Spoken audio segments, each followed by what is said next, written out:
আলম ভাই লাইফে বিয়ে করেছেন ভাই, যেহেতু আপনার বিয়ে নিয়ে বারবারই কিছুদিন পর পর এক একজন মিডিয়ার মেয়েগুলো আসে বা এসে ভাইরাল হইতে চায়, বলে আমরা হিরো আলমের বউ বা হিরো আলমের বউ বলে দাবি করে।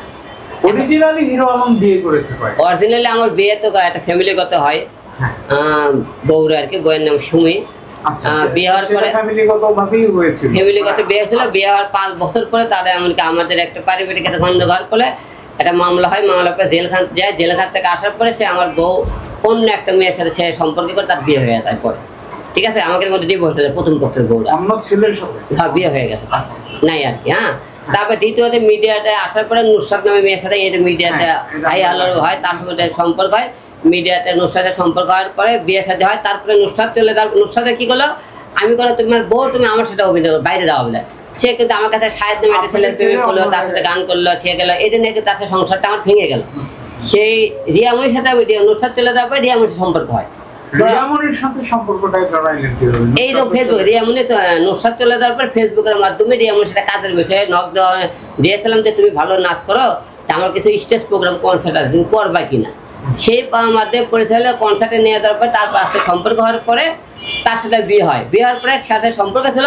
যখন দেখলাম যে আমার বউ বাইরে ছেলের সাথে কাজ করাতে উঠে পড়ে লেগেছে, আমি না তুমি আমার একটা কার বয়ের হিসেব করো, সেই বাইরে তুমি রাস্তায় ছেলেমেয়ের সাথে কাজ করো। তুমি দেখলাম যে আমার থেকে বড় কোনো একটা গ্রেট লোকের সাথে কাজ করেছো, তাই দেখেন আমার বউ ভালো কারোর সাথে কাজ করে দেখাইছে। আমার সে যারা আমার ব্যাগ টানানোর উপযোগ করে, রাস্তাঘাটে তারা ঘোরাফেরা করে, তাদের সাথে কাজ কাম করে। সে তুই একটা স্টারের বউ, হিরো আলমের বউ, তুই একবারে ভাবলেন তুই রাস্তাঘাট ছেলে কাজ করি। তখনই সে ক্যাথাল গন্ধ হওয়ার পরে কিন্তু এই বউটা কিন্তু আমি ডিভোর্স করা হয়ে গেল।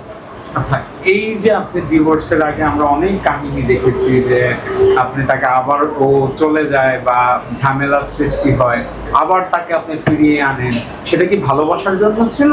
অবশ্যই তাকে ভালোবাসতেছিলাম। আপনি দেখছেন তার জন্য আমি কতটা পাগল ছিলাম। তাকে মন থেকে ভালোবাসা, সংসার করতে চাইছি কিন্তু বারবার নিয়ে এসেছে। তো যখন দেখছি না সে সংসারে মনোযোগী না, আমার বাচ্চাদের কোনো খবর নেয় না, আমি তখন মনে করলাম দেখে আমি একে বউরে চলে যাই। আমি বউরে সংসার করলাম, তাদের নিয়ে বউরে নিয়ে গেলাম। বউরে নিয়ে 2-3 দিন থাকার পর করছে আমি ঢাকায় আবার চলে আসলো। সে বউরা দেখেন সংসার করতে চাইল না। তখন আমি বললাম না, সে এখন বললো যে এবার যখন তাকে নিয়ে আসলাম, সে কিন্তু আপনার সামনে বল তাকে আমি ভালো রাখার জন্য এসেছি, বাঁচতে পারবো না। ভালো রাখার জন্য তখন এসেছে, আমাকে ভালো রাখার জন্য আমি তাকে নিয়ে কী করবো? আমাকে শুধু কাল ভালো রাখতে হবে, ভালোবাসতে হবে, আমাকে আমার পরিবারকে ভালোবাসতে হবে।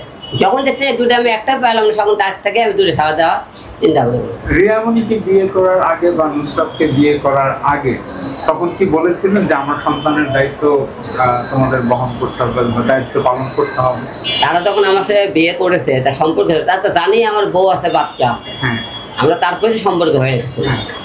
তারা জানার পরে তো মনে সপ্তাহটা দিছিল।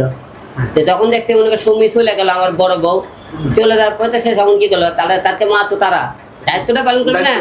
সে দায়িত্বটা যখন দেখি তাদের অবহেলা পেয়েছে, তখন আমি তো বলছি, এখনো বলছি, আগেও বলতেছি, আমার যাই বউ হবে আমাকে 50% ভালোবাসে, আমার সন্তানদের 100% ভালো না বাসলে এইরকম 100 বউ আমি জয়েন করে বাদ দিতে পারি।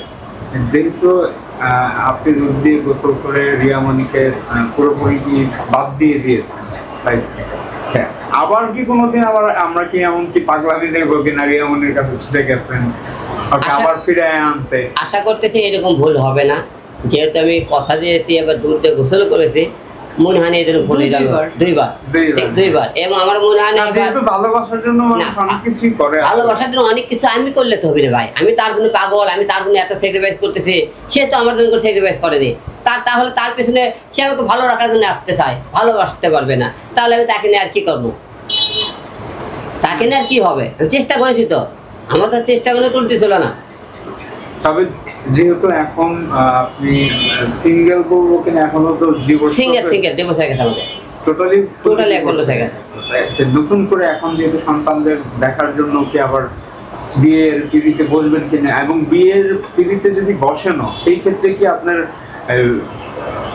যাকেই বিয়ে করবেন সে কি মিডিয়ার হবে কিনা, না এইবার চিন্তাধারাটা বদলাবেন যে মিডিয়ার বাইরের একটা সাধারণ নর্মাল মানুষ বিয়ে করবো?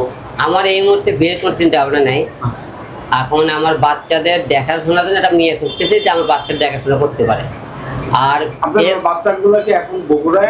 আগে থেকে বড় থাকে, এখনই বগুড়া। আর ফ্যামিলিগত থাকে, এবার মিডিয়া কাউকে তারা কোনো বিয়ে করলে মেনে নেবে না বলতেছে আর কি। বলেন। আর আমিও চাইতেছি না, মিডিয়াতে 2বার তো বিয়ে করলাম, এবার মিডিয়াতে বিয়ে করতে চাইতেছি না, মিডিয়ার বাইরে কাউকে জীবন সঙ্গী আনার চিন্তা ভাবনা আছে। আর 3 নম্বর প্রশ্ন, যে বিয়ে এইরকম বিয়ে করব যে মেয়ে আমার বাচ্চাদের দায়িত্ব নিতে পারবে, আমার থেকেও তাকে দায়িত্ব নিতে পারবে। কিন্তু আমি মারা গেলে আমার তো বংশের আমি ছাড়া কেউ না, 3 বাচ্চার দায়িত্বটা কে নিবে? তাদের মাও তা হবে, বাবাও তা হওয়া লাগবে। তাই আপনি 2য় আসবে আমার এখন এই মতো বিয়ে করলে। এখন এইরকম তার পরিবার এবং সেই মেয়ের সাথে আমার কন্ডিশন থাকবে যে তুমি যদি আমার বাচ্চাদেরকে না দেখাশোনা করো, তোমার তাদেরকে অবহেলা পায়, আমি তোমাকে ডিভোর্স দিতে বাধ্য হবো। তুমি এই কন্ডিশন যদি আসতে পারো বিয়ে বসো, নাহলে তোমার বিয়ের দরকার নেই।